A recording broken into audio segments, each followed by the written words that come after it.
think let's keep this, and then I'm gonna save this Triumph and hand a cycle. Yeah, I guess I should reset the record.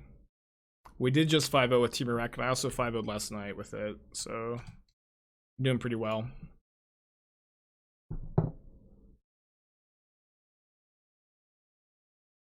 Sorry, the Dark Ascension PT. Yeah, I'm talking about the Pro Tour Dark Ascension Brian Kibler.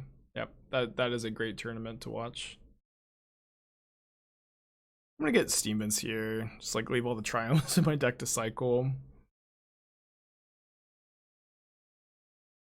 It's about the Davriel card for arena only. I heard that they were arena only cards, but I haven't actually seen any yet. Oh, your next turn, whenever an opponent attacks you and our planeswalkers, they discard. If accept one of Davriel's offers and accept one of the conditions. Okay, well, I'm not gonna read that.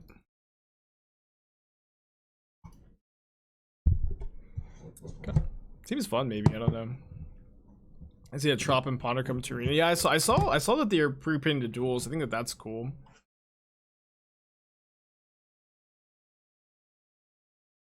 I don't know. It's, you know, a lot of times, you know, cards, like, even if like the effect is kind of simple to know, like there's a lot. I don't know. Cards probably just shouldn't have that many words. I don't know. But accepting terms and conditions does sound kind of fun. The duels aren't collectible. They're made from something else. What? They're not collectible? What does that mean? Have I seen Kibler nowadays? Me and Kibler don't hang out too much anymore. I don't want to get into all the nitty-gritty details. They're conjured. Oh, they're conjured from like Davriel's abilities or something. Kibler actually I saw was playing MTGO recently. Was playing Vintage Cube, which is cool. You can get the duels added to your deck hand, but they aren't available for deck building. I see.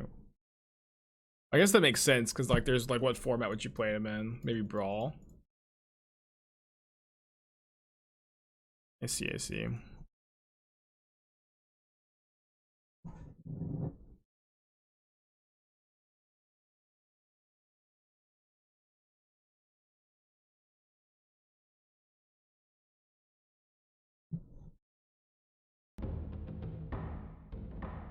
I was playing kind of slow. It's okay though.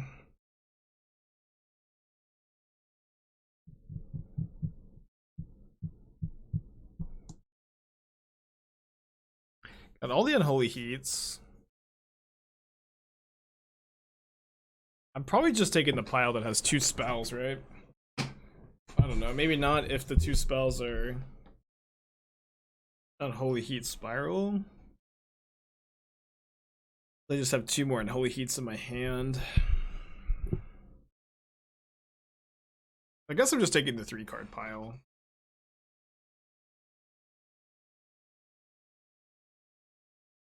This deck can always use more mana, right?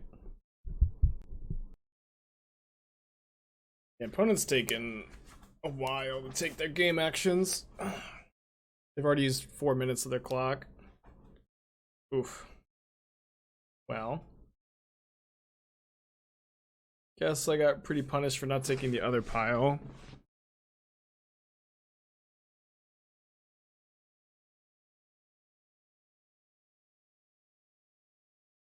Yeah, the sewer. Swimming in the sewer, trying to find a playable deck. You know, it's kind of hard to swim in the sewer. Like this is the pace my opponent's playing is. I imagine how difficult it is to swim through the murky sewer. And it's also probably hard because you have to hold your laptop up on the sewer too. You have to make sure that you get a signal. You have to kick with your feet. I imagine it's just a lot to juggle. Does Black become the sewer? It's not Dead Gael anymore. Deceive calls it the sewer, and then everybody, including myself, just does whatever Deceive says.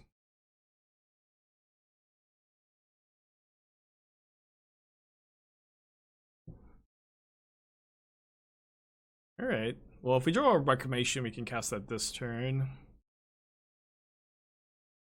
Trying to think if I would want double red for anything. I might. Charm is pretty good against Old Cauldron. So just hope that they actually put it into play here. You take a Germ Token into Archmage. Can and hopefully will. And what's also really nice is they can't protect their Germ from Ephemerate or Undying Evil. Whatever the other one is. Then we can even take another turn, hit them for 10. I think I'm gonna steal now, just in case my opponent, or in the beginning of combat step, because they might forget that that Grief has a menace. How's the Rec strategy feel today? Pretty good, I think. We trophied our last league. I trophied yesterday, so doing well with the deck. We accept this trade deal. We accept this trade deal. So I'm gonna just I might end up needing double red. I'm just gonna get the last Triome.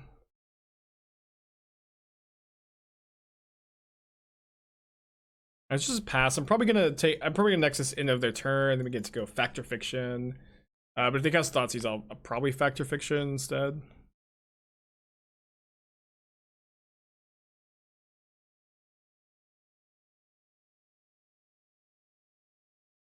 What do you think about the Elementals deck? I really like it. I wrote a deck guide for CFB for it last week. It's getting published this week sometime.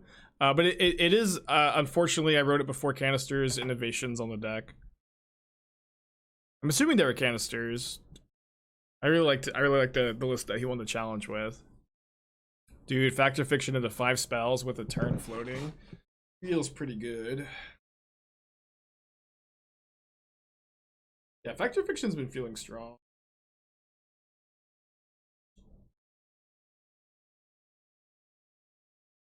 Like this pile, right?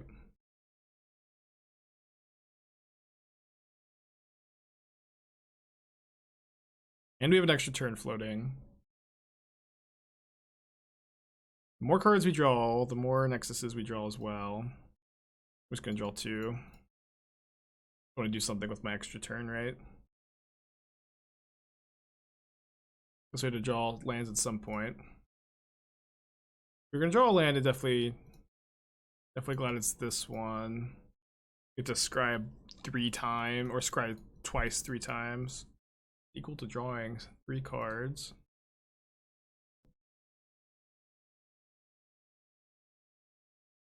Morning Dark Lightning. Yeah, I didn't see in the build Canister was playing before. Maybe it was a pre-existing thing.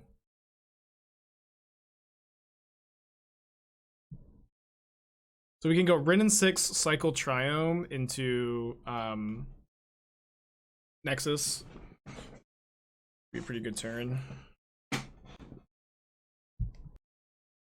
Charm before Spiral, maybe, yeah. I was trying to think if there's something we could have drawn off Charm to Spiral to make us not cast the Charm, but maybe there's nothing.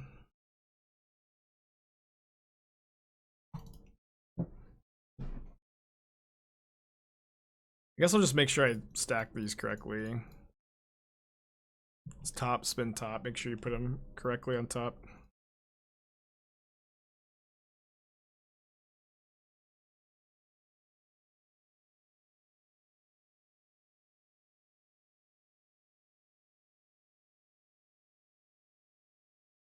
Maybe we could have got more scries off. Well, the scry doesn't matter that much because we're going to shuffle with Nexus. Yeah, this is better. Pretty good turn, huh? I think I'll keep the Typhoon. Get bottom. I mean, the Bolt's not too bad either.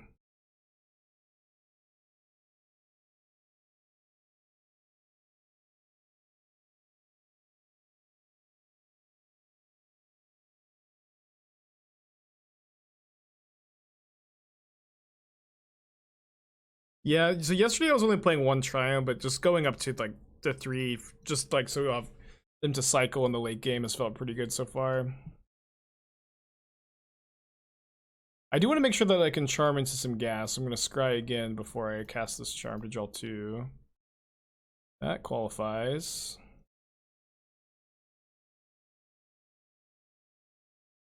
Oh, pretty good. All right, pass back.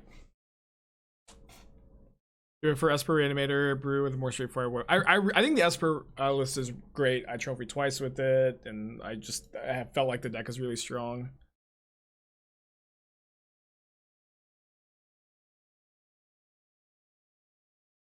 Don't even die if somehow they can kill another blocker.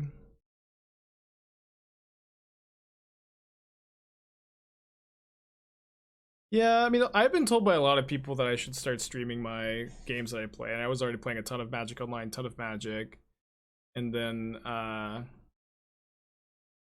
partner Esther really was the one that gave me the push I needed to start.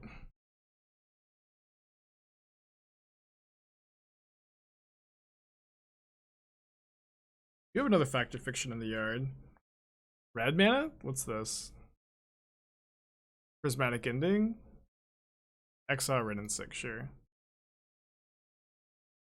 Did we have Fact or Fiction there? Could it potentially hold up Snap Counter for safety? The thing about holding up Snap Counterspell is my opponent has 3 mana and Mardu colors, and it just like... And I need to cast the Fact or Fiction to be able to block the Grief. 1. I can't block Grief if I can't block Grief without 2 creatures. And there's nothing my opponent can have that I could possibly care about, I think. Or nothing, you know, reasonable, you know. I guess these counterspells probably aren't that good. I might just be pre-boarded, actually. I feel like I don't necessarily want any of these. Yeah, obviously, Boros Charm. Yeah, I mean, like, technically they had a red source there, but really, they just play the Triome as fixing for ending. One day, the sewer players will unearth a good deck in the sewer. One day. Does anybody know if there's a different extension besides MTGBot that does the same thing and works right now? Because MTGBot's down. And my opponent got to Ephemerate Grief that game, and it's like, I feel like when this deck gets to Ephemerate Grief, that's when they like get to play Magic, and then it's like every other draw they have, I'm just not that impressed by usually.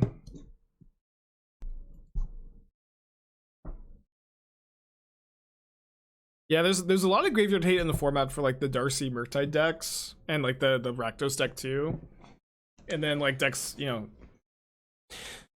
There's a lot of other strategies that are getting hit by those cards. What kind of music do I listen to? I listen to a lot of like hip hop and a lot of soundtracks are probably the main 2 genres. I listen to a lot of stuff.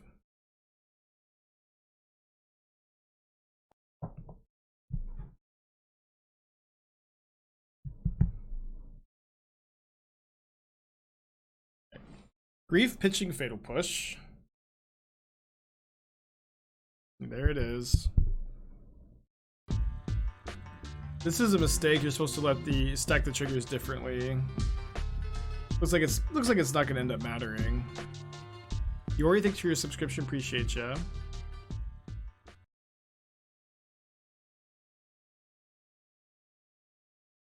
At some point, I'd love to have a discussion on how you approach the mana base here, as far as number of lands, critical number of fetches for Wrenn and Six. It's a tough combo, but a good one to have. The mana base took me a long time. I spent a long time this morning working on it, and I also played a stream last night with a different mana base.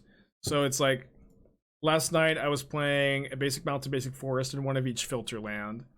But I realized last night as well that the filter lands don't cast Wrenn and Six on turn 2. So I'm not really of the opinion that they're that valuable. And I am worried about the number of blue sources I have in my Wrenn and Six deck, right? I have 24 lands.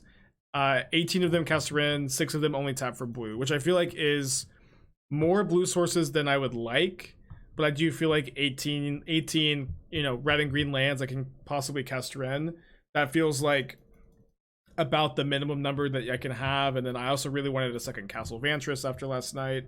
I knew that I wanted more Psycho lands for Wrenn and Six, but I felt that there was no way I could play Lonely Sandbar, and there's no way I could also play Lonely Sandbar and Castle Vantress and still have the red-green lands I felt that I needed for Wrenn and Six.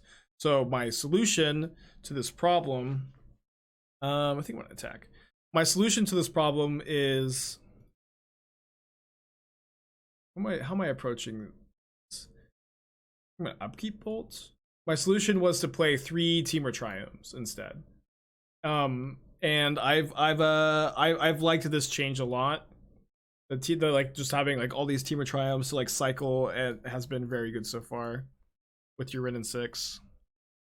So this could technically be infinite life by taking infinite turns with Nexus and attack with Sharks. Yes. How realistic a plan do you think that is in paper? You're allowed to shortcut. We had this conversation earlier, and I was at least told that you were allowed to shortcut. I'm assuming that that's right. We've won our last 6 matches. Feeling good. I think I can keep this on the play. Wood ball again on the draw.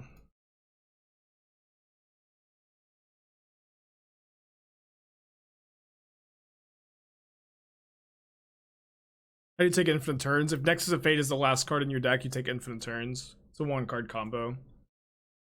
So eventually, if the game goes on long, you'll just take infinite turns. It's inevitable. The longer the game goes, those you know, the longer or the sooner you'll be able to take infinite turns. Mardu Reanimator.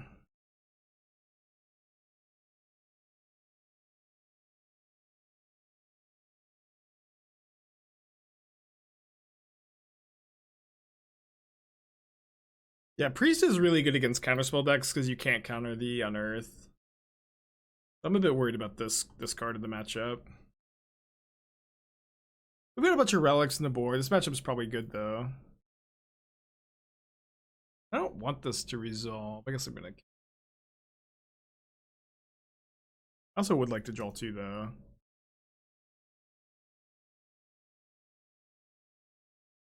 I'm pretty proud of the fact that I, like, very early realized that there just wasn't a good density of black creatures that worked with Ephemerate for Grief to be good.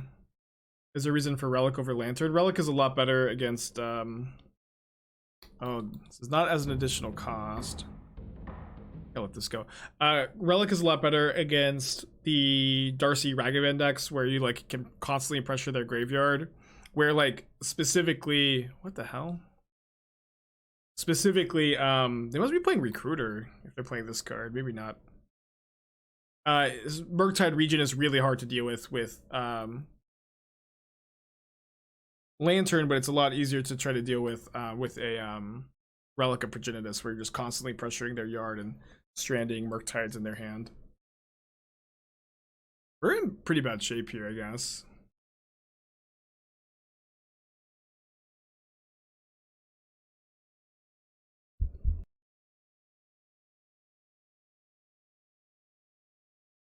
I don't really know if we can win. We have a hard time dealing with the Archon without Delirium. The Shark helps us get Delirium, but we just don't have, like, you know, a density of sorceries to, like, find Unholy Heat. We don't even have the Unholy Heat in our hand. So I think we're probably gonna have to go to game 2. This is very good against our counter spells, but we do have a lot of Priests of Fell Rights in our Oh, I guess we could have gotten Snapcaster Mage, target Heat, sack Snapcaster, get Delirium, heat this, but I still think we're losing. Oh, sorry, these are the explosives, not the relics. It is kind of hard to figure out exactly how you want to sideboard in matchups like this. I feel like I just want to keep Heats, no bolts. We go with the 4th counterspell and probably just this. See if they have some kind of cool sideboard plan, I guess.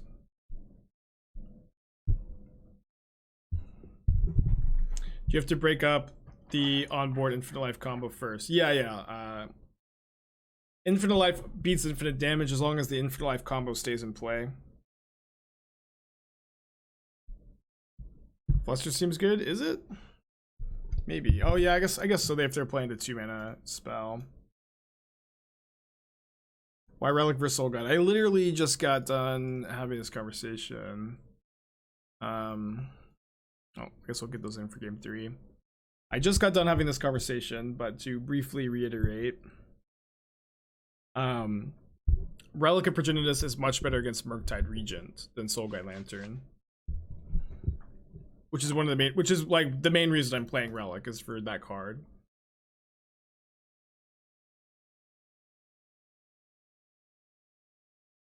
You're good. You're good. I never finished the thought the first time. I thought I did. I was maybe a bit disjointed. Do you have an Omnath control deck similar to Steve's on Stream Decker? I keep building bad versions. Oh no. That's about Void Mirror in the meta. It's a very good sideboard card against Cascade decks.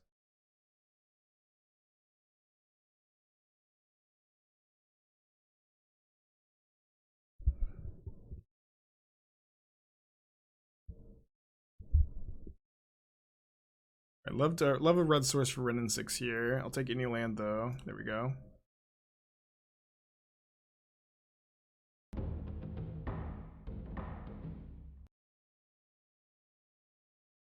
Good budget alternative to Chalice. So I actually think that the second Void Mirror in a lot of decks is better than the second Chalice. I think the first Chalice is usually good, but the thing is, they usually bring in sideboard cards. They have like Brazen Borrower to deal with your disruption. So you want to be able to play out 2 if you can. So being able to, you can't Chalice after your first Chalice. So I tend to find like after I put 1 Chalice on my sideboard, if Void Mirror doesn't interfere with the deck I'm playing, I often find myself playing copies of Void Mirror to supplement. I played the 5-color Domain Zoo deck with Kavu instead of Draco. I have played it a long time ago. I feel like it's a bit slow in the current format.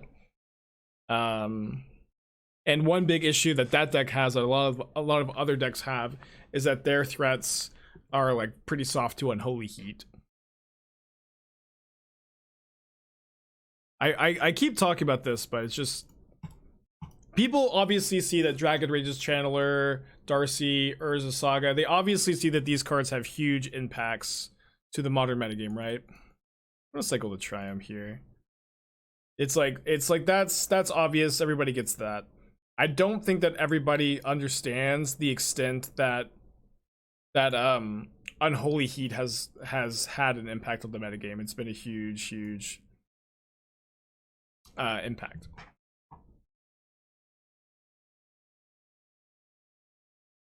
Where's decks worst matchups? Hammer.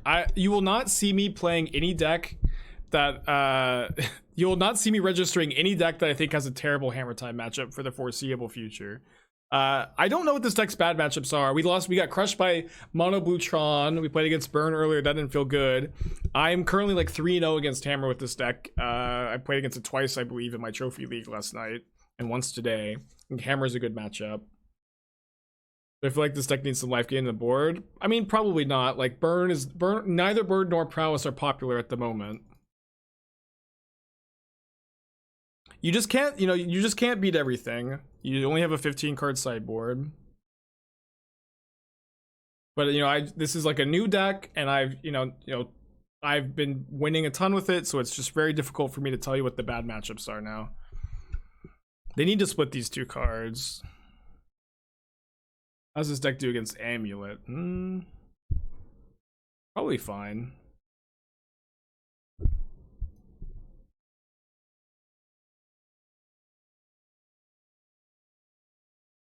Hard time imagining them that scared of the whole Amulet matchup, but Amulet has also certainly been like just nowhere to be seen for a while now. It's so weird to me just like to see how quickly Amulet players are to abandon their deck when Amulet is just so clearly a powerful and resilient and consistent strategy. France is the deck's great against Amulet, hell yeah. I mean, I think that they're obviously the reason I put this deck together. There's of course any time I put a deck like this together, I'm of the opinion that this deck is going to be a well-positioned one. If it's going to be something like this that's been explored in the past but has fallen out of favor at some points, like I'm playing this, of course, because I think it's decent. I think that it is good in the metagame. And right now in Modern, we have I think a very attackable metagame where there is a lot of homogenization and there's a lot of... Do I do anything about this? I don't really think so. There's just a lot of the format. I think is pretty easy to attack. I don't think I'm countering Priest of the Fell Rites.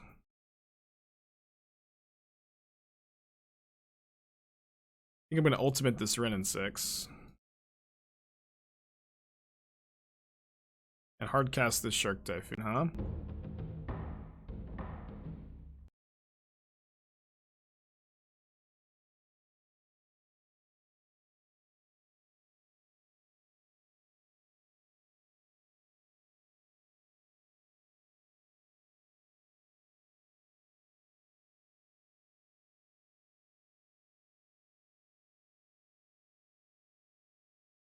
Guess I'll use this mana to Factor Fiction. The sooner we get through our deck, the sooner we take infinite turns with Nexus. So I don't mind just like going through my whole deck. Going to game 3. I probably want these Flusterstorms. I guess the Unholy Heats. I probably could play 2, get the first Storm in. Take out the 4th Spiral, I guess. Oh, could have stolen the demon, right?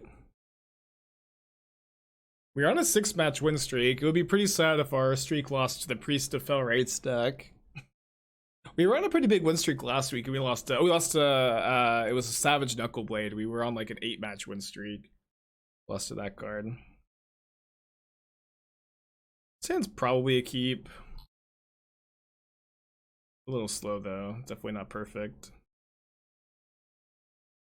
If I draw a land, I'm probably gonna just fetch for a Triumph on turn 1. And if I draw a spell, I'll probably play the Triumph in my hand. But I'm almost to 6. Yeah, I mean, Knuckleblade was like legitimately like a force to be reckoned with. It was funny. I don't think I get enough matches per hour to make trophy leader with this deck. Maybe. Like, I mean, that's definitely true, right? Like if I'm gonna be trophy leader doing a ton of brewing and playing a ton of slow decks like I play, I really feel like it's a big accomplishment, because the easiest way to play to become trophy leader is to grind a lot of tier 1 decks that you can finish a league in an hour, you know? The best way to become trophy leader is to play like a ton of Hammer Time, or a ton of like the Rakdos deck, or a ton of, you know, Living In, where you can just grind out leagues. So if I'm gonna end up becoming trophy leader or one of the top, I think it's just a huge accomplishment with the way it's all structured. But right now I'm in 2nd place. Nobody wants, but I'm not gonna start just. I'm also not gonna change the way I like approach the stream for trophy leader. Like, I think it makes it way less interesting. But I am thinking about doing a bet. Like that if I'm not trophy leader at the end of the season, like I'll gift 100 subs or something. It's fine. Pat stuff on the back. Yeah. I mean, whatever, right? Who cares? But definitely maybe a little bit of self-congratulations there.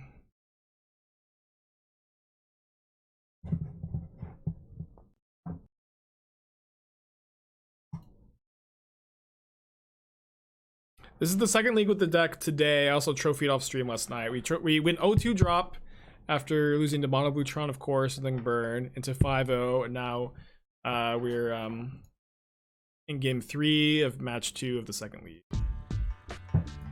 Maybe I should have blocked with the Shark token here. Burn Taco, thank you for your subscription. Appreciate you. Happy birthday, Warnstein.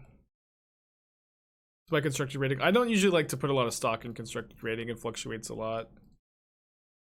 And then usually, like it's usually if I ever share my constructed rating, everybody else is bragging about theirs, and just the chat really devolves really fast. Does this deck have a bad E-Tron matchup? It's probably not great. I don't know, maybe. Man, countering this seems rough. I think I'm just gonna try to Factor Fiction and find Relic.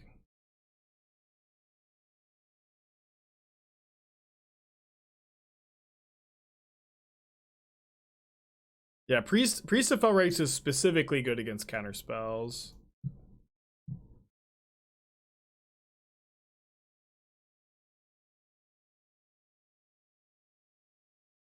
We did 5-0 the last league, yeah. Didn't find a Relic of Progenitus. If they have an untapped land, they can unearth the Priest next turn. I'm pretty interested in the Snapcaster going to the graveyard so I can get Delirium. I mean, I think I just take the lands here.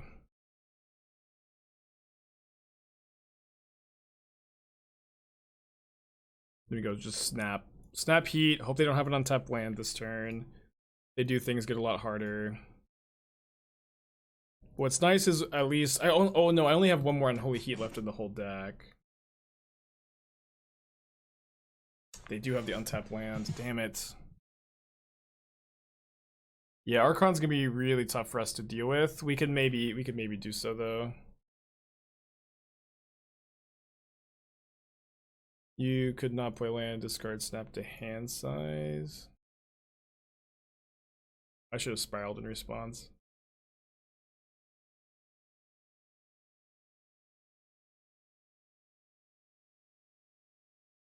Not sure exactly what you're asking, Zach. Who we draw? Best draw is the next copy of Unholy Heat. We only have one left in the deck right now. Yeah. Why is discarding snap to hand? Oh, just to get Delirium? I feel like that line's not that good. Oh, maybe it was, because then I just get to kill the Archon. Well, I'm just gonna do my get out of jail free card, Hardcast Typhoon. I see, that was probably the line. Just like if they can kill my Typhoon, we lose, but they probably don't have that many answers. Yeah. But also, if we take that line though, they get to unearth the priest the next turn. So like I have to also draw an answer to the priest. Oh no, now we're dead to the trigger. Now we can't block this. Yeah, this line doesn't work. We're just dead to the trigger. Bird hits so hard. Well, if any card gets us out of it, it's maybe this one. We need to draw exactly Nexus of Fate or the other Unholy Heat. Okay, so I guess I can't Nexus no matter what. Just too short, so I'm just gonna start off with this. This is where Cryptic Command would be good. Shut up. Shut up. There's a lot of cards that would be good here.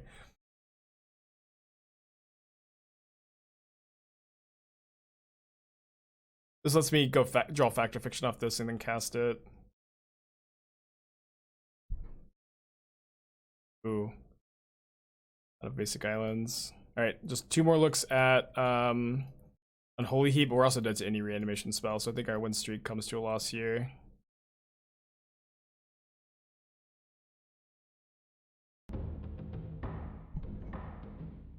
It's just the inevitable with the Reclamation decks. Whenever we get a ton of mana going, it's just like inevitable that chat starts suggesting any card that costs a lot of mana and saying, this would be pretty good right now.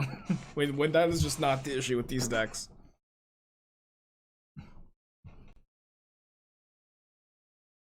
And keep.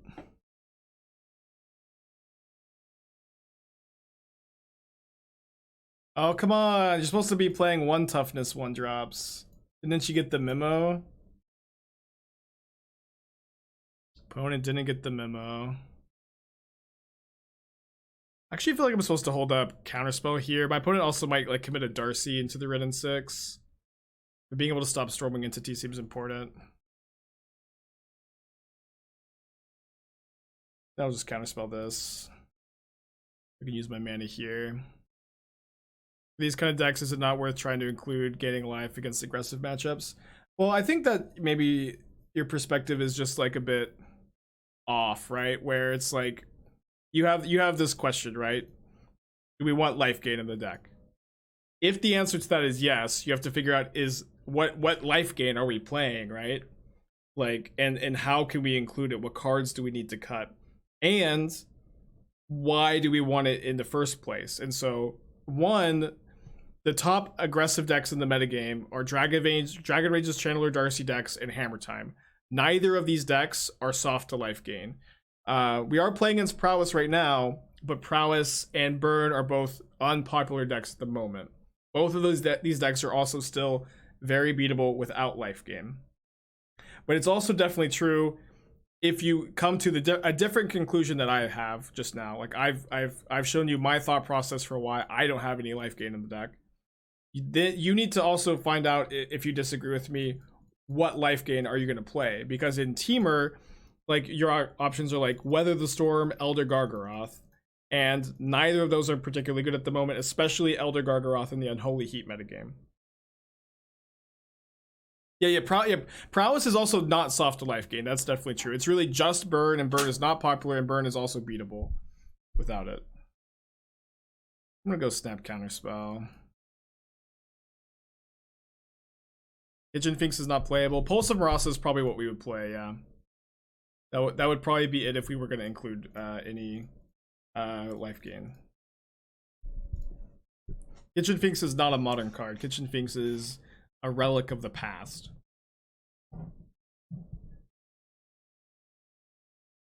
Did Tusk get depowered thanks to Heat? No. Tusk maybe got power. Drag Tusk is also not a modern power level card anymore. Times have changed, chat.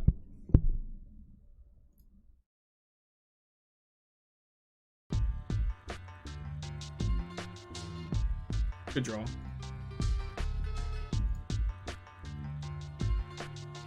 And I certainly do wish that wasn't the case.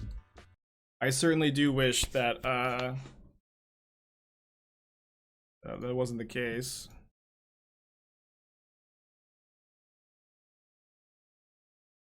You get Delirium after the Charm here. I'm not saying it's good mainboard right now, it's just better than Garg. Yeah, I mean, that might be the case, but it's like Drag Tusk was already like a super underpowered card in Modern, right? Like maybe had some fringe play and some synergy blink based decks. But I have not been clamoring to play Drag Tusk, and you also have to like keep in mind that for the most part, ooh, brutal. For the most part, cards that have already been phased out of the format a bit, cards that are like no longer as powerful as they once were due to other cards entering the field or entering Modern. It's definitely true that when a set like Modern Horizons enters the format, like it's not that common for cards that were already underpowered to all of a sudden just become great options. It does happen when different dynamics evolve, and it does happen, but it's just not that common for a card like Search for Escanta. Has been a card people are bringing up a lot, which is already just an underpowered card. It's just not that common for a card like that to all of a sudden become a good choice.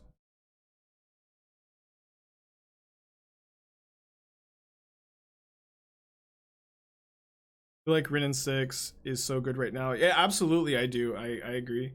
Is there a way to make Temur Murktide list with Wrenn and Six worth looking into? Yeah, I thought about building this deck, but focused way more on sorcery speed plays. So you're like playing Expressive Iteration, and you're over like Factor Fiction. You're not playing Reclamation or Shark Typhoon. You're just playing Murktide Regent, Thought Scour, Darcy instead. But at that point, it's like, you know, you probably also need to play Ragavan and maybe that deck is, and at that point you probably just become blue red Murktide again. Oh, I meant to cycle, like I meant to scribe, but accidentally removed my stop and I got super rewarded. But also I'm kind of bored of those decks, or at least like I would like to try to innovate in different areas where I feel like I've kind of explored those decks to death for the time being. I'm just a little bit more interested in trying to explore other ways to attack the metagame. I only had 4 mana up because I heated. Yes, I could have scryed my upkeep though, is what I'm saying. I've had a stop on my upkeep to scry the upkeep and I accidentally turned it off. Should I bring in the Chalice in this matchup? People keep asking me to bring in Chalice in matchups like this. I have a lot of 1 mana removal spells that this turns off, but having a Chalice in play is definitely like hurts them way more than it hurts me. So I guess I will play it. No, I think Brazen Borrower is not a well-positioned modern card right now, and is also one that I like. I think that a lot of players trick themselves into putting Brazen Borrower in their decks to feel smart. You know what I mean? It's like like putting Brazen Borrower in your deck makes you feel really smart. It makes you feel like you're just like gonna get like these 10,000 IQ plays, but the card is just pretty underpowered and isn't well positioned. Bring in Chalice play, not draw. I feel like I'm just kind of happy to draw it and either play or draw. This hand's probably too slow to draw.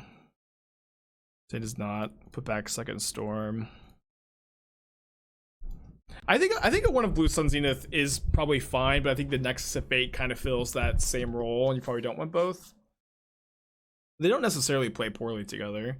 I would play Blue Sun Zenith over Expansion Explosion. How do you resolve Stormwing with Chalice in 1? Yeah, you probably can't. I mean, Shark Typhoon is how you would, but I mean, Chalice in 1 is really good against them, and I just have 1. Like the upside of drawing that card and like mostly locking your opponent out of the game feels like it's a high enough to include it post board. I think I'm supposed to kill that immediately so they stop getting surveil value, but I guess this is bad against Manamorphose Stormwing, which it doesn't seem like they have. I feel like the Rock and E-Tron are decks that are underrated right now. I do like the idea of playing Witherbloom Command in a green-black Rock deck. I don't think that's enough of a reason for me to want to play straight green-black, but maybe some kind of Jun Shell could be good.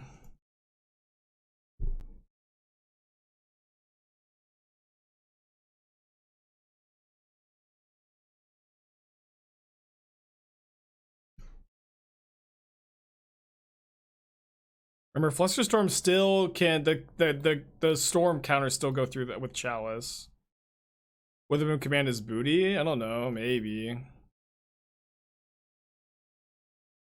Seems like pretty good against Hammer Time. Kills Ragavan, Dragon Rage's Channeler, and gives you a 2-for-1 when you do so.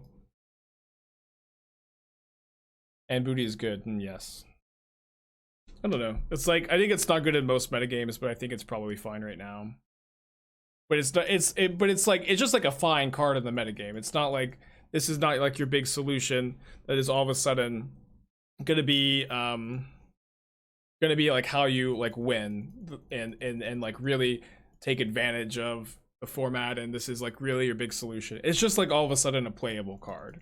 It's like Spellslinger Sprite's a playable and good card in the format right now because of the dynamic, but it's not like Spellslinger Sprite is just carrying the category and going to solve all your problems.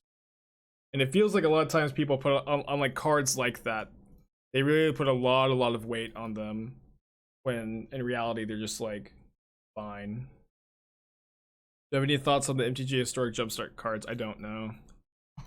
I'm a bit too out of my element on those. I'm not knowledgeable enough, I think, to make a comment. Ooh. Keep this. A bit worried about turn 1 Ragavan, with my only red source being a tap land, but that's not going to make me mulligan. Is there going to be coverage for Hunter Burden? There hasn't been in the past. I don't know what the plan is. You know, I'm just going as a player.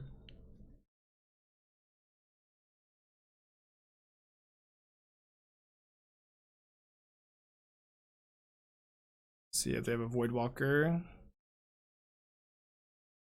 Well, looks like my Unholy Heat's getting taken by another discard spell. No, okay, they just floated mana. I guess I'm just gonna try to deny any surveil.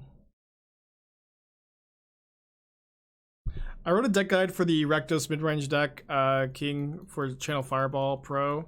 You can check it out there. I'm not double dipping on the content, unfortunately. There, I wish that I could be writing more sideboard guides, deck guides for subscribers, but I'm already putting like 70-ish hours a week into the stream. Oh no, I missed a stop. Oh man,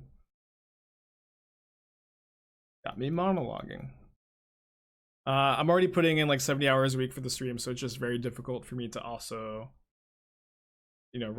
keep up with like sideboard guides and stuff. And I would like to at some point. I'm not ruling it out, but patience is going to be key.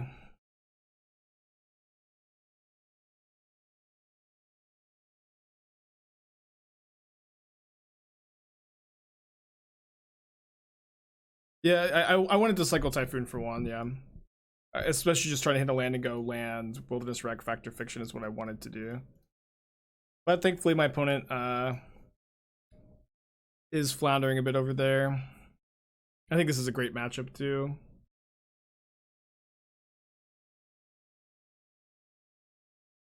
Yeah, Ezekiel, you can always exclamation point deck in the chat, and then you can do this also. Oh, yeah, it's just on the stream deck here. Although it looks like this one's not set as the exclamation point deck.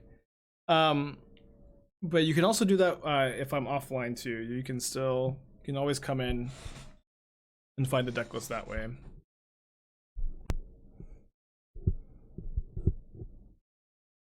Only have CFB because of use, so I don't mind that much. Yeah, I mean, I work really hard on the articles for CFB Pro, and like there's a lot of other really good content there as well. It's not just my stuff that's good. And it's also true that like just the deal is really good. Like for $5 a month, you get access to articles from me and Reed and Mengucci and Martin Yuza, just like all of and Huey Jensen and like lots of other really talented people.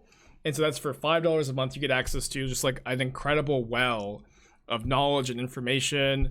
There's a lot of time and effort is put into it. And then also for $10 a month, you can get the same deal, but it comes with $10 of store credit. So that's really only like an admirable option if you are, not in the States, or sorry, if you're in the US, but because I don't think the store credit's that valuable to you if you're not in the United States. But it's honestly just a very good deal, a good resource for players.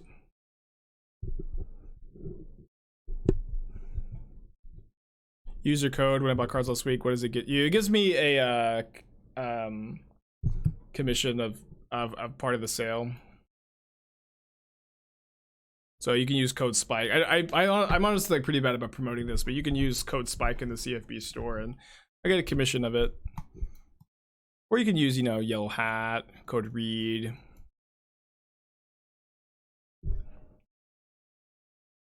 Often am I cutting Rec, Nexus, Factor Fiction post board? I feel like I never cut Factor Fiction. Sometimes I'll trim Rec. Sometimes I'll trim the Nexus too, but the card also gives you a lot of inevitability. Put the code in my Twitch bio. No, my Twitch bio I think needs to stay the same. You know what I mean? It's really important, I think, that it stays Queen's Gambit. I think my opponent's mulliganed. I'm going to join them. It's kind of hard not to have interaction for their early game. This hand is good against their early game. I see Rendex playing anywhere between 2 and 4 copies. How did I settle for 3? It's a good question. It's like mostly like just play experience in these kinds of decks. I've played 2, I've played 3, I've played 4 before. 4 could just be a lot if you don't have cards like Prismari Command and Valakut Awakening to like shuffle away extra copies, which I am not What's up? It's me, your friend, including in this deck. And if you are playing those cards, then they become a lot better, of course. Yeah, the mana base I think has come together really well. the man, I 5-0'd last night. I did feel like I needed to make some changes. Like last night, I was playing filter lands and plains, or sorry, a mountain and a forest. I spent a lot of time trying to figure out the mana, and I do feel like I'm pretty happy with where it is at the moment. But it was definitely a journey to get here, and may need some more tweaking. The 4th lightning bolts. I'd really like to get at least a 1/1 shark in play, because maybe I'll bolt my opponent out. Oh boy, Luris. I guess I cycle. I just need to get something going. Here I go Lurising again. What about adding the code use spike at checkout? That is not worth, I don't know, it's just like, I don't want this stream doesn't need to be an ad. The stream does not need to be, please make me as much money as I can, use my code and follow me on Twitter and then YouTube and then do the bell and then Bezo Bucks and then Twitch Prime subscription. I just hate it. I just hate the idea of the stream just being just like the constant reminders that you guys need to be giving me money. You know what I mean? I am thankfully in the position where I just don't need to constantly ask for support, and I don't want to. I just want the stream to be about the magic and about the gathering. As a sponsored streamer, it is necessarily an ad for my sponsor. I understand. It's not in my contract with Channel Fireball Pro that I need to do this. If it was, I would do it, but it's not.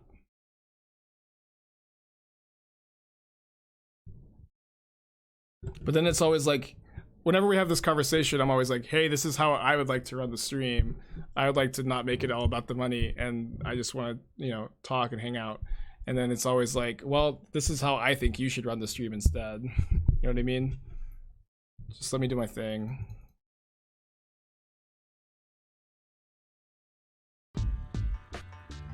Troncat, thank you for your subscription. Appreciate you.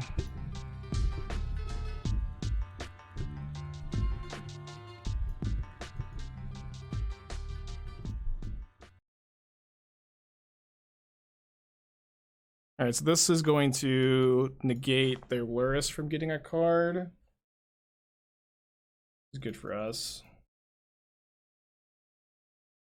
I mean, it's not like I could, of course not, you know, do what I'm doing without the support of Twitch chat, and of course I need the subscribers to eat, but, and I'm also not, you know, trying to disparage anybody that is a bit more self-promotional. Of course, everybody just needs to do their own thing and run their streams how they want to run them. I could double bolt them. Kind of into that. But I'm just thankfully in a position where I don't need to be incredibly self-promotional.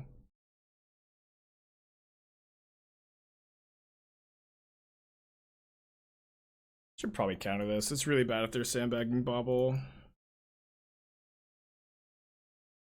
I attempted to draw 2.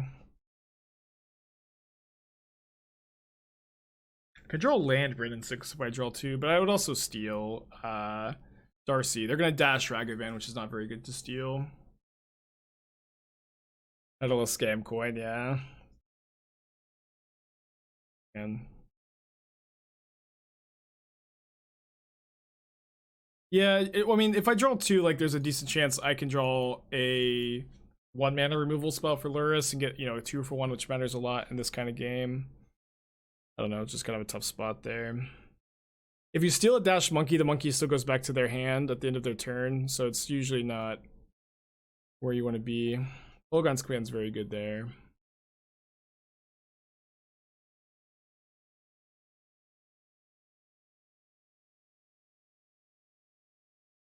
I gotta cycle the Triome.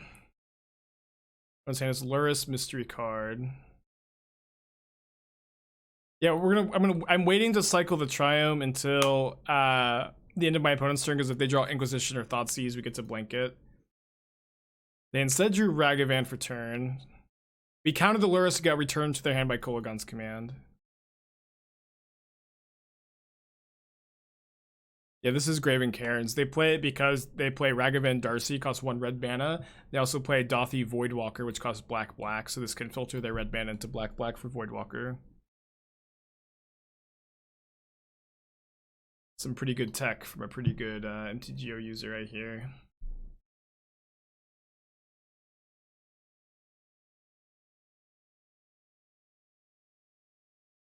Pretty good. I have 2 options here. I can make a 4/4 shark that gets out of the range of lightning bolt, or I could try to block the dashed Ragavan. My opponent's hand is exactly Luris Ragavan. I feel like I'm supposed to try to block the Ragavan. Oh, I guess the Luris just gets back the Ragavan, actually. So yeah, maybe the 4/4 was better. Uses up a lot of their mana though, although that probably doesn't matter that much. I think the tiebreaker is that Luris just gets back Ragavan, so the 4/4 is probably better. Either way, good to draw 2 spells here. You know, even if one of them is Rag, which doesn't necessarily impact the board, our deck is definitely designed to take advantage of the got punished. Deck is definitely designed to take advantage of the Rag. Yeah, they can't cast that. I would have liked to draw it. And it's hard to kill the Ragavan while they have the Luris in their hand. They again don't cast the Luris. Big draw step for us. Not a big draw.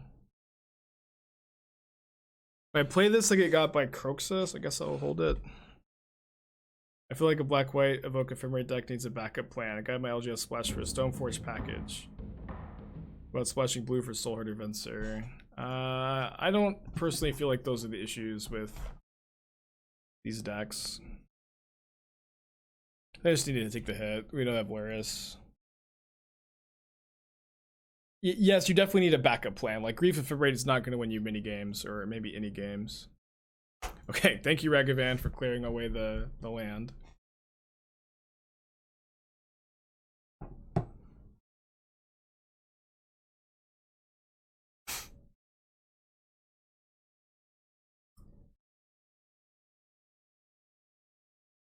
It's also true the longer I wait on this heat, the sooner they'll draw a discard spell, but just roasting the killing the Ragavan doesn't do that much.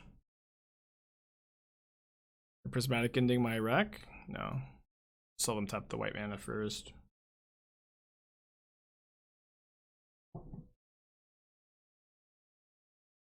Yeah, I'm gonna take one more hit. I think I'll hit next turn, just not to die to bolts. We did 5-0 earlier today, yeah. I also 5-0'd with this deck yesterday off stream. So we're currently second on the leaderboard. I played 2 Castle Vantress, yeah. They're casting the Reclamation, cool. And his Luris mystery card still. Luris Ragavan did get another land off the top of my deck, so we've drawn 2 lands in a row. Ragavan's also hit 2 lands in a row, so let's see if the 5th card down is a spell. Okay, so this lets me kill the Ragavan and then exile it so that my opponent can't get back Ragavan with Luris. Don't play Search for Riscanta, retain priority. The card's just not good enough. I hate to say it. I think the card is just it. You know, the card's really cool. Everybody likes Search for Riscanta. I like Search for Riscanta. It's just very underpowered in Modern.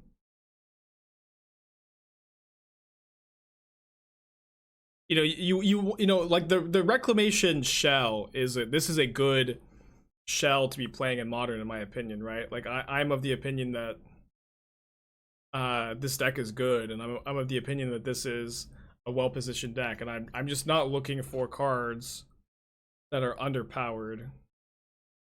Of course, right? Maybe that's just too obvious, but you want your cards to make your good cards better. You don't want excuses to play underpowered cards. That's not the secret to brewing, you know. All right, Fact or Fiction is very good. Gives me a very good chance to win if my opponent doesn't have bolts. Or Thoughtseize. I guess maybe I should have waited on the Triome. At least, no, if I wait on the Triome, then they get to cast this Factor Fiction. See if I can cast a second Reclamation. Yeah, it's like, yeah, it's just kind of also inevitable whenever I play decks like this, right? Whenever I play decks like this, chat is always suggesting cards that are only good when you have Reclamation and a ton of mana, right? And it's fine to suggest that, but I'm just trying to instill the knowledge here that that is not the choke point of this deck. That is not like where the deck needs help. The deck needs help. You know, it has the inevitability, so you just like want to make sure that you get to the late game. You know what I mean? You don't need just more expensive cards.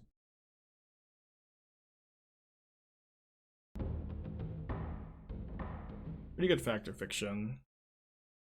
I thought I had Fire Ice from this bill from Twitter. Yeah, last night I was of the opinion that I wanted to cut Unholy Heats for Fire Ice. And that might still be a good option, but this morning I was really thinking a lot about it, and I feel like these 7/1 mana removal spells are really, really important against the Ragavan decks, where if you're on the draw against Ragavan, you only have the 4 bolts. I'm just a bit worried about being able to kill it. It's also true that the 1 mana removal spells are really important against Hammer Time, and the 1 mana removal spells also play quite nicely with... What is this split? Maybe the split's good, I don't know. I feel like I'm pretty likely to find something off the Factor Fiction. The 1 mana removal spells play really well with growth Spiral. You get to Spiral, Unholy Heat or Bolt, so I'm still playing the same split I was yesterday. We'll see how things evolve. Wasn't Shark Typhoon just gas here? I mean, the rest of all of it was gas. I feel like the Spile's better.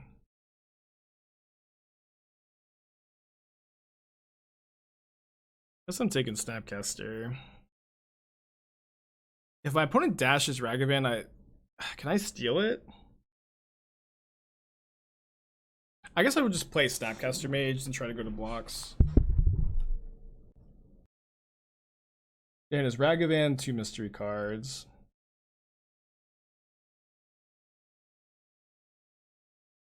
You probably can't beat Bolt no matter what.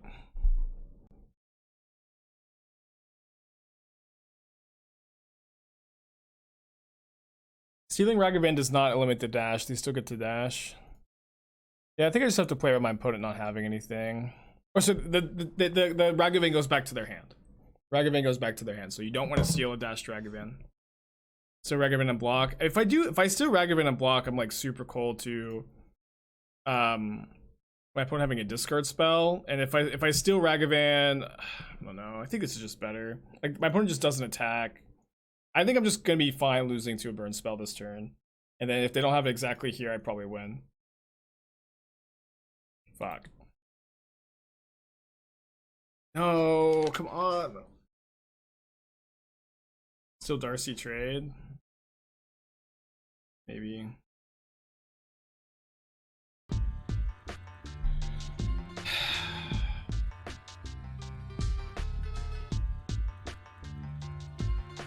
I have to counter this, right? I have to counter this and hope to draw something.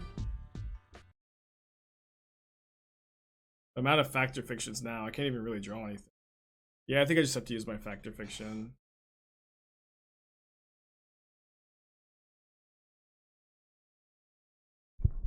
I would counter it and hope to draw. It's just like we don't have almost any good draws left. Did I set out the Nexus? No, I still have the Nexus in the deck. Now I need to hold the Charm to counter the Kolagon's command. I don't have a choice. I'm dead. All right, we're up a game though. We're going to game 3. This rough match. My opponent has disconnected.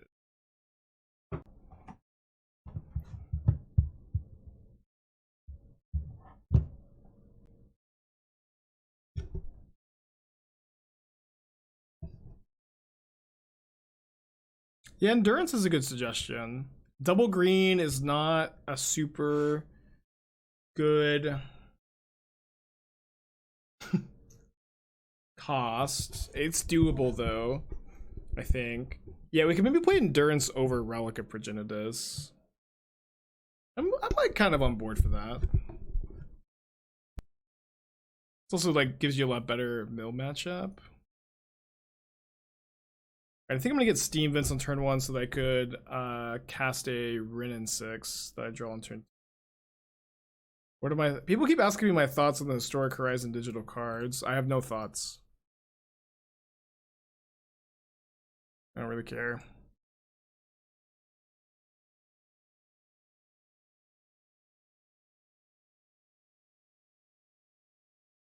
I'm gonna take the hit. Yeah, I know people are losing their minds. I just like, I don't know. Magic's a game. Like they're trying to do new things to make her, you know, they're trying to do new things to make Historic a more fun place. And I think that is, you know, a good thing. Do I have specific opinions about the design of the stuff they have and the direction they're going? No, not really. It's just like if you don't like Historic, if you don't like this direction that they are going in or whatever, who cares? Just don't play it. Just play a different format.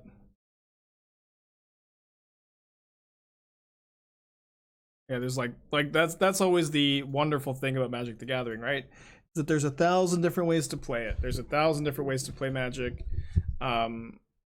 And if you don't like one, like you can play EDH or you can play limited or you can play standard or whatever, or you can just play a different game.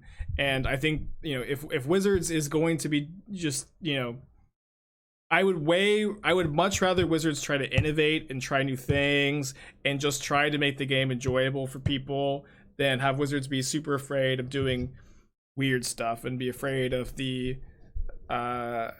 being afraid of people who are resilient to change, right? Be afraid of people saying, oh, you can't do that because we've never done this.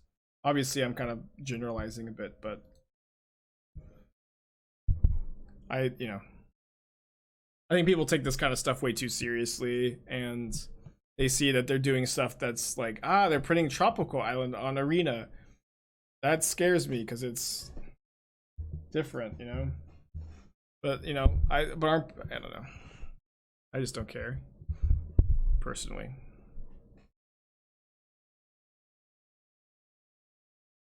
really stinks that the Bolts gets exiled, but we've got a chance here. Yeah, it's also true whenever this kind of stuff comes up, people just want me to regurgitate their opinion too. Like people just want me to like either be outraged. Like actually that's all it usually is, right? People just want me to be outraged with them if they're upset about it for some reason.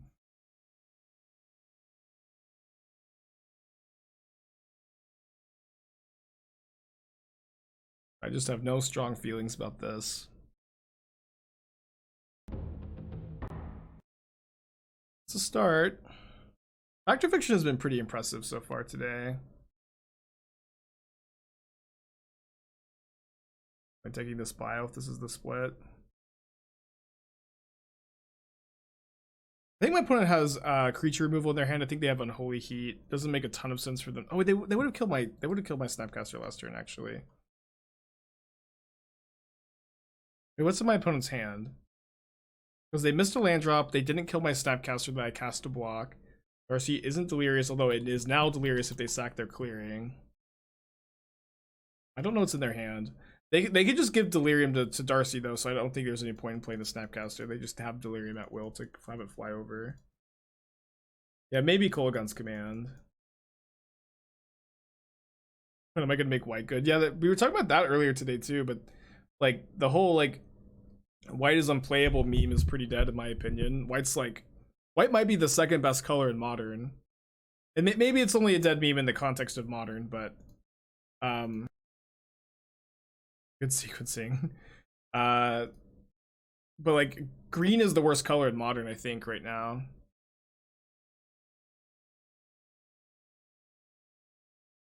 Yeah. White. Yeah, I think that the white being bad is mostly an EDH thing, and it probably is.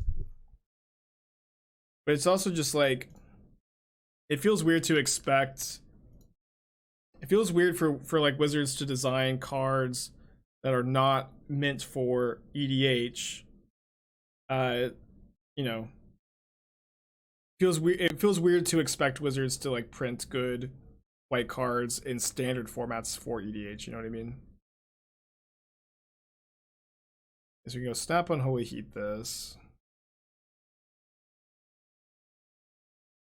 I don't know. I'm just kind of. I mean, I'm probably doing a bit too much generalizing, but I also like to have to talk about this stuff every day, or at least I have to be asked these kind of questions every day. So maybe the more I talk about it, the less these kind of questions get asked.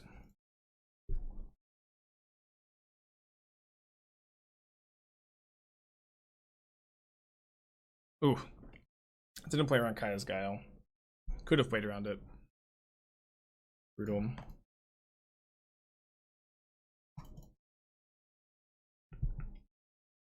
Let's finish up this league. I think I'll have time for another one too. I really want to get another trophy and just be the leader for at least a day. I mean, I feel like the line I took was better than that, right? But if they had the 3 mana up, we could have played around Kaya's Guile by taking that line. But you know, maybe my failure there was I was really trying to figure out what my opponent was holding on to. I couldn't, and I guess I should have had that read. Spire Bluff Canal, Basic Mountain. Sorry.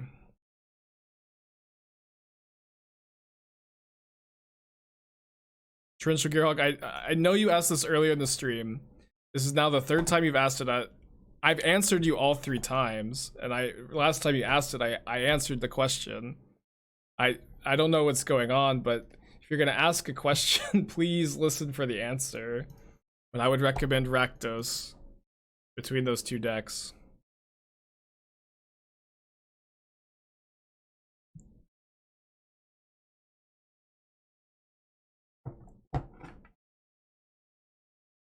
You're good, Gearhulk. It's okay. It's like maybe like just rewind the VOD a little bit, right? Because I've got a lot of people here. A lot of them are asking questions, and it's not a huge deal. It's just it has happened. It's just 3 times is too much, you know. I think we're gonna try to ping that.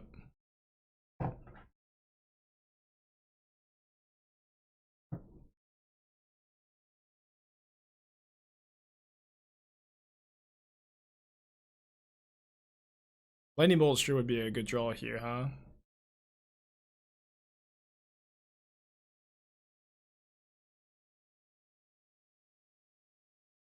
Second time playing against Blue Red Prowess today. I haven't been playing against a ton of it recently.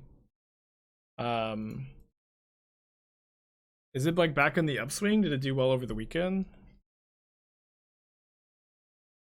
Well, we've got a redemption option, Shank, for like the spicy tech, usually for these kind of joke deck lists, but I'll take a look.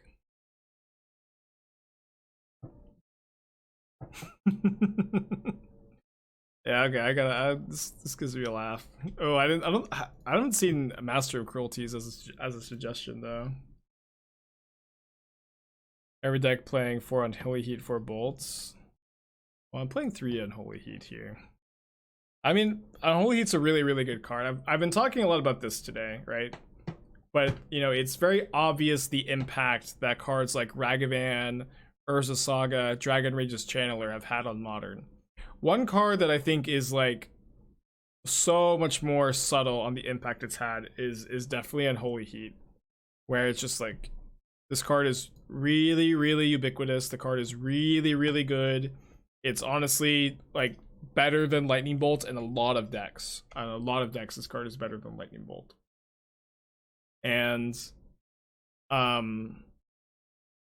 it has really pushed a lot of cards out of the format, like Teferi, Hero of Dominaria, to some extent Jace the Mind Sculptor. Storming Entity has become a lot worse because of it. And I just feel like that's something that it's good that is good to understand. I think it's just the impact that this card has had on Modern. It's been one of the biggest, and this is one of the most impactful cards from Modern Horizons 2, and not that many people talk about it in that light. You know what I mean? Yeah. Like probably like people talk about Prime Time being a poorly positioned deck, right? This is like a pretty. I think I need to counter this. This is like a pretty hot topic of conversation. The primetime deck being bad for the first time in a long time, and like a huge reason why the primetime deck is not well positioned is that Unholy Heat just kills it for 1 mana. Modest of Mind, thank you for your subscription, appreciate you. And then like, I mean, and that's even like a huge theory driving behind the deck I'm playing right now, is I actually think control decks are good at the moment. I think control decks have a lot of like really powerful tools that give them, you know, game in the metagame. The problem is, Teferi, Hero of Dominaria, Jace the Mind Sculptor, these cards are really bad. Cryptic Command's bad, and you really need to reframe your mindset. And playing cards like Fact or Fiction, Wilderness Reclamation are actually pretty good in this environment, you know? Is countering better than making a token to jump? I didn't want to make a token and allow my opponent to easily kill it and buff up the guy. I wanted to make a token end of turn, but when they started to cast their burn spells, it was after blockers. It was after blockers. I've been it was after that step. This is how I sideboarded last time. I think I was pretty happy with it.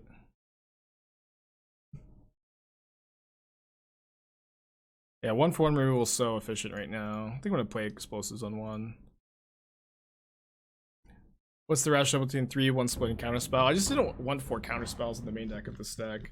Counterspell is not that well positioned in Modern right now, but it's just important for a deck like this, you know. But I'm not of the opinion that counterspell is well positioned in Modern at the moment. Is the article you read about building a control deck behind CFP? It's behind Channel Fireball Pro, as all of my articles are, besides just the deck highlights. But I also spent, you know, like hours and hours writing that article, and it's like 3,000 words, and I do think is worth the subscription, right? Thoughts on Thoughtscour push Drown into a story control deck? I'm working on it. I do think it's good at the moment. I'm working on it.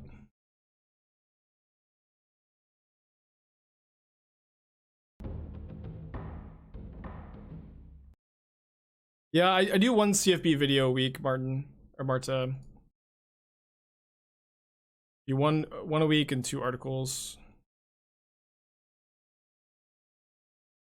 All right, pretty sure that I need 2 explosives here. Yeah, figuring out the best. What the hell is this? Why are they doing, like, I don't know. Figuring out the best win condition to play in this like theoretical Grixis deck has been a difficult challenge. Shark Typhoon might be the best option, but I'm trying to figure out. I have actually like a really spicy one, but it's probably not good. But I actually have like a really spicy idea. That's probably not really good, but like I have been trying to think about just like, if you can completely negate your opponent's creature removal, that's like very interesting to me at the moment. But I was also thinking about maybe just playing Croxa, but then I'm like more vulnerable to Graveyard Hate than I would be usually. Do I have one that evolves Cass? Cass was not playable pre-MH2. It's just like, I don't know how many times I have to teach this lesson to chat. That's probably a joke suggestion, but Cass was not like, has never been close to modern playable, and is not going to become close to modern playable anytime soon.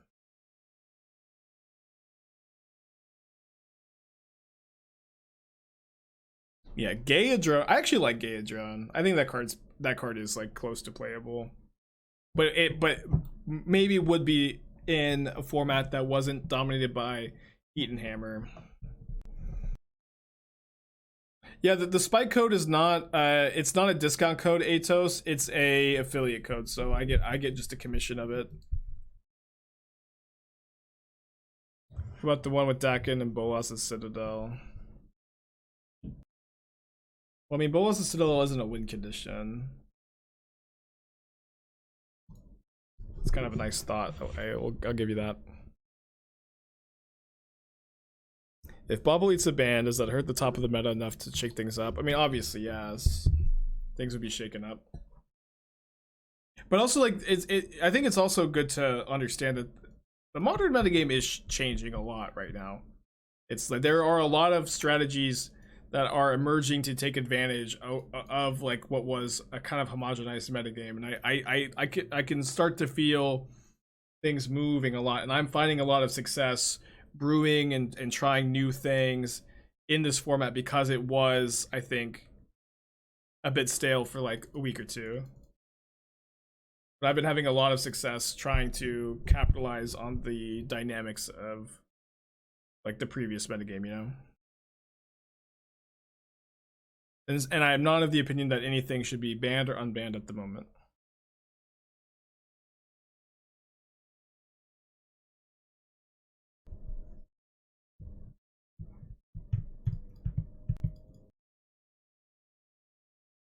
Both players definitely with awkward draws.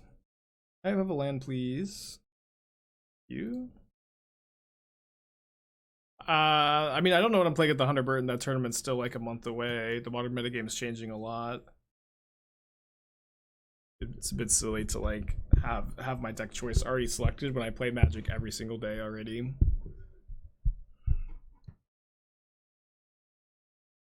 Yeah, I've been at every Hunterburton for like the last 4 or 5 Hunterburtons. I wouldn't miss this one. Hunterburton is a paper tournament that's happening in my area. Somewhat soon. It's happening pretty soon. I don't remember the exact date. It's next month, and I guess I need to be able to snap Flusterstorm here. And it's a tournament in remembrance of a player, Hunterburton, and it's a charity tournament for suicide prevention, and is a really nice tournament that I wouldn't miss. August 13th, yeah, plenty of time. It's 2 weeks away. It's basically forever.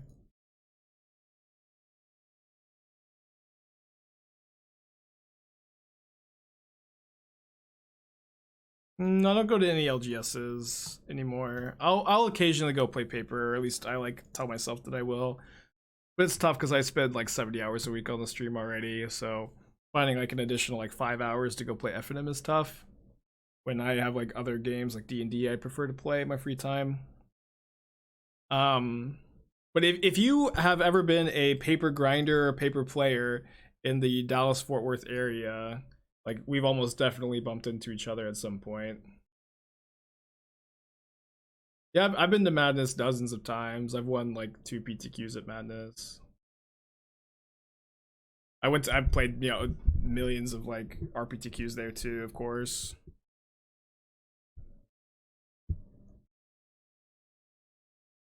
Okay, deck tech for Barlos. I mean, we don't have any forests in our deck, but we can beat Blood Moon here. Serum Reanimator. Cool.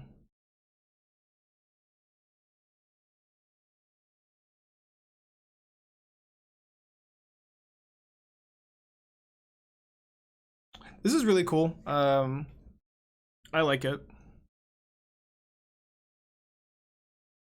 I would play the 4th Archon of Cruelty before the first Ashen Rider every single time. Archon of Cruelty is so nuts, people just don't understand, I think. I would probably play like 21 lands in this deck. Maybe add the 3rd Brutality too. Maybe you don't need Solitude. Also, Solitude I definitely could see getting cut from a list like this. I'll just go ahead and cycle. Could maybe try to hardcast though. I guess I'm kind of running low on Shark Typhoons in the deck.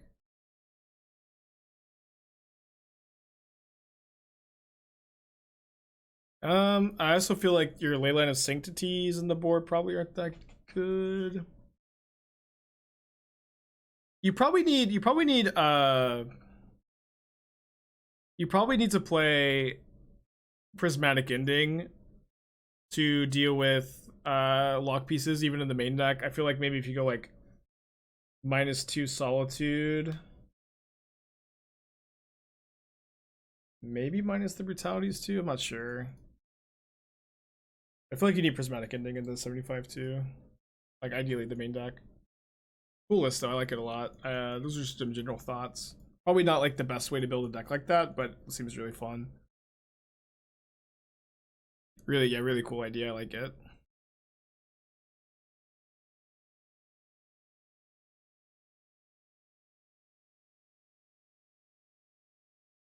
Have I tried to help promote the tournament? I don't know, man.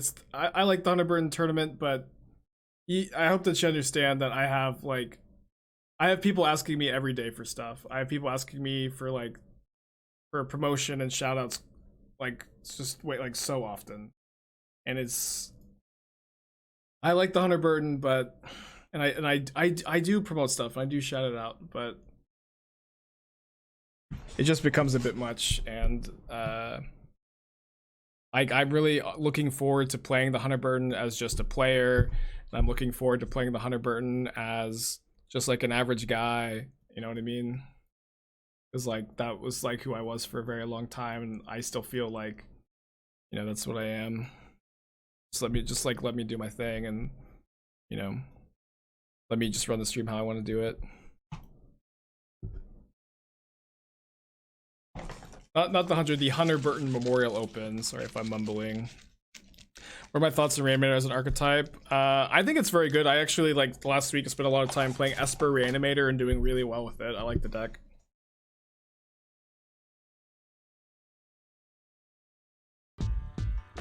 I've ever streamed a tournament with long delay. Yeah, and I hate it. I really hate just not being able to interact with chat. Yeah. I don't want to give some people the impression that I don't like interacting with chat. I really do. What I don't like is the people who see that I have a popular Twitch stream and then they want me to use it to promote things that they're interested in or promote themselves, right? And I just want to keep things focused on the Magic and the Gathering and the gameplay. Sorry, Suggles, 5 months. Welcome back. Appreciate you. But I do enjoy chat. I just don't like when people get weird about it now that I have a popular stream. I like the Esper list that I've been having. I don't think I would change too much about them at the time of making this comment, but obviously there's a lot of wiggle room in a deck like that. Oh, whoops.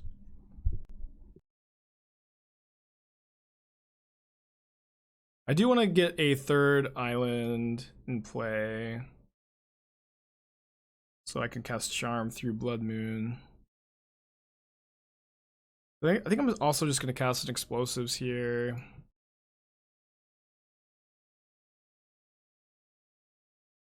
Budgeting get eaten by while you're camping. Yeah, dude. I told the story earlier, but it's been a few hours ago. But the tent that me and Esther were using was a little too small for me. It wasn't too small for her. But I was my head is pushing out of the tent because I'm a little too tall for it. And so, at some point at 3 a.m. on Saturday night, I felt some animal. I heard it scurrying around the tent, so I was already awake, and then it bopped me on the back of the head. I jumped up and it scurried away, and it freaked me out. And I didn't sleep the rest of the night. I just couldn't get back to sleep. Elder, 9 months. Appreciate you, dude. It's a long time. Why not killing Darcy before Libor triggers? Yeah, I have the EE. I was kind of hoping to be able to get a 2-for-1 off of it. Seems like that's not gonna happen. Dude, 6'8's so tall. I'm not that tall, I'm 6'3. It was kind of a small tent. But me and Esther were joking that it was Athena coming to visit us, because it was way too hot to take Athena. It was way too hot. So my brother watched her.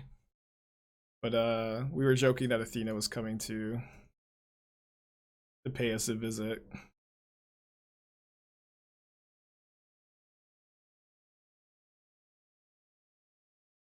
I guess I should probably pop now. I guess popping now is bad against Swift Spear. I'll pop in beginning of combat.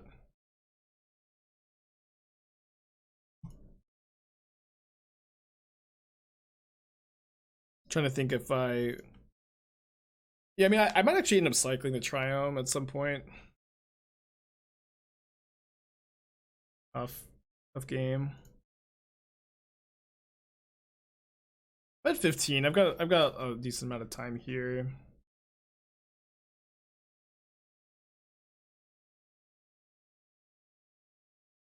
My opponent like very easily can have some counter magic, so maybe I'm just gonna go cycle here.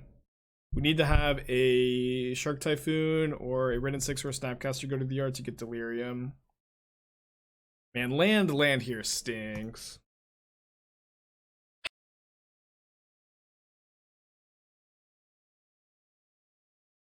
Okay, so what I like about this is I can go Snapcaster, Flusterstorm the Manamorphose, and then that turns on Delirium for Unholy Heat. But maybe I need to like potentially think about Unholy Heating Storming Entity this turn. I mean, I don't have Delirium actually until I cast this Charm though. At what point in my MTG career I think I was actually a good player? Probably sometime next year. Who cares about being good, right? Doesn't matter. Stalled, vanity. What's important is like trying to grow as a player, right? Wait, they dispelled my Flusterstorm target? Oh my gosh, opponent. What's important is just always trying to look forward and be better, right? Doesn't matter. Don't get caught up in trying to like think that you're good. There's just nothing there for you if you're just like focused on trying to establish yourself as a good player.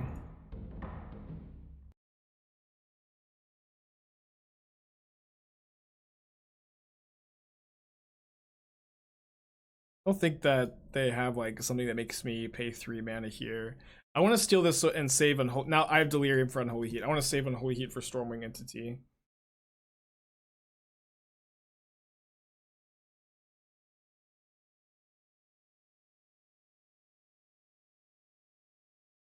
Alright, cast Growth Spiral, trigger Prowess.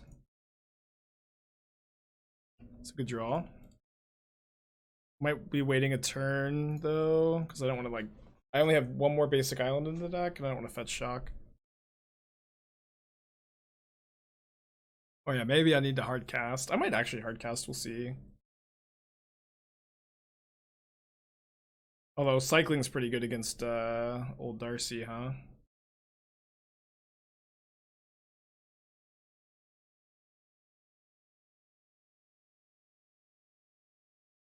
Let's see, how big a shark is this? It's going to be 5/5. I probably need to make it a 4/4 and keep Unholy Heat up.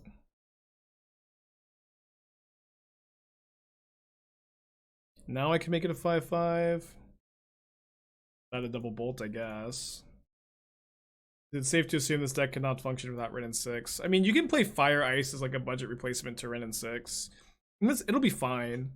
The problem is like Wrenn and Six is really well positioned and really underplayed in Modern, and so I would be, you know, of course I believe that this deck is going to be better with Wrenn and Six because it just is. Wrenn and Six is super underplayed right now.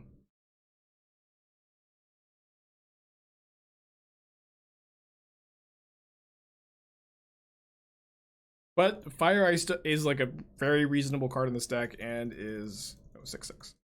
And is an excellent budget option. I guess we could try to play around Unholy Heat. Oh no, this is rough. I think I'm not gonna. I think I'm gonna. They surely cited out Unholy Heat, right? I don't know. My opponent did Flusterstorm. They did dispel a Flusterstorm copy.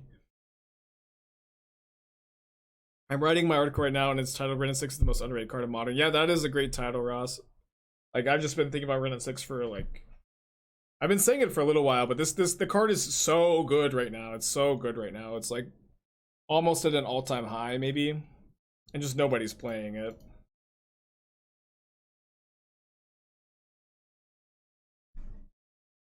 They're bolting the shark and not me. This is a deal. I accept this trade deal.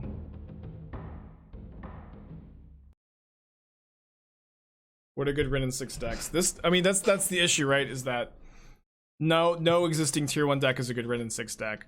But that's also like why I guess I'm gonna bolt the Darcy or heat the Darcy to try to keep my 6/6. That's why I'm playing this deck today, right? Is that this is, I think, a good Wrenn and Six deck. I think this deck is well positioned, and I think this deck is competitive, and I recommend this deck. So Niv Mizzet is potentially playable, or potentially there's a new build of Niv Mizzet that is going to be a good Wrenn and Six deck. That's maybe, you know, something that you'll have to find. There's potentially some Jund variants. Potentially you could read Ross's article that he's talking about here. No Triome in the grave. Oh, there is a Triome in the graveyard. Awesome. And, you know, figure out, you know, his take on it. But Wrenn and Six, definitely be looking for good Wrenn and Six decks. Yeah, Velomachus plays it. Or like just the polymorph into Emrakul version of that deck. Yeah, Omnath Control, that deck is good. That deck's a Wrenn and Six deck.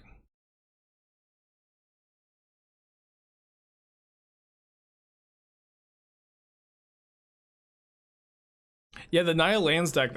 Whatever happened to that deck? Because Fran was like, I think Fran trophied like 3 leagues in a row with the Naya Titania deck, and then I feel like it kind of dropped off the face of the earth.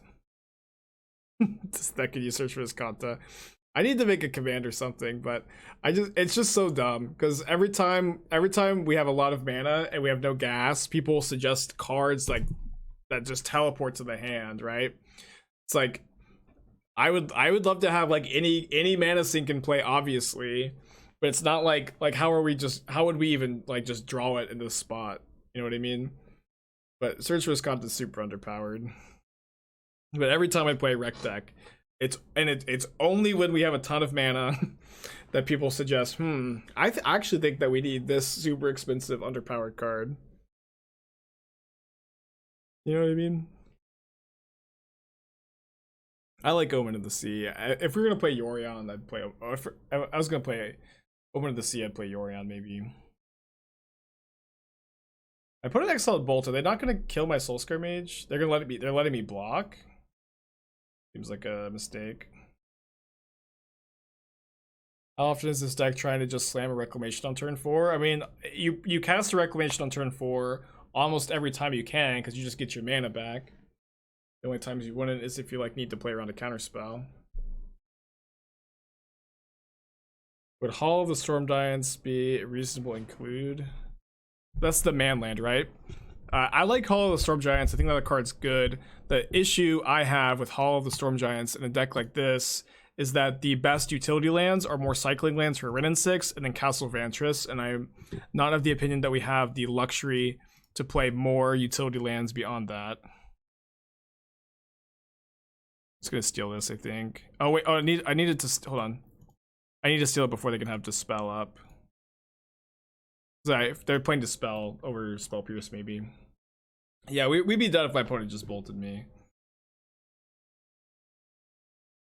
I've been trying to make Rec in the last 2 years. Really excited to have a brain working on it. Yeah, I think it's well positioned at the moment. Again, control players. I know that you're all in the chat. I know every single control player is in the chat right now because they're not playing control decks. But people have been saying for weeks, control is bad in modern right now. Control is bad in modern.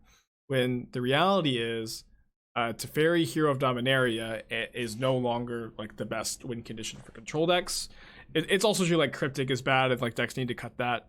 But I've been having a lot of success building control decks with win conditions that aren't Teferi, Hero, and Jace the Mind Sculptor. Reclamation, Factor Fiction, Nexus, Through the Breach Emrakul. I really like that deck. The Esper Reanimator control is also like there's the same theory that control has a lot of tools, control has a lot of power. But the issue is that the Unholy Heat has made it to where Teferi Hero is no longer the king.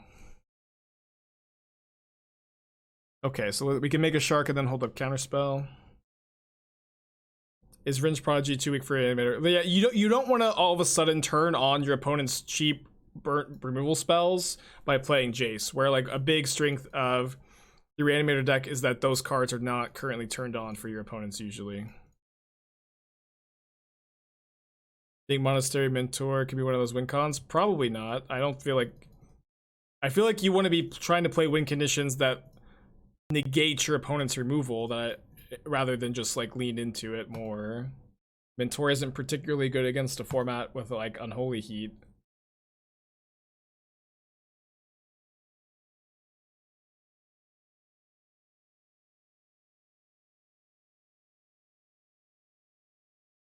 I don't think any of these do anything.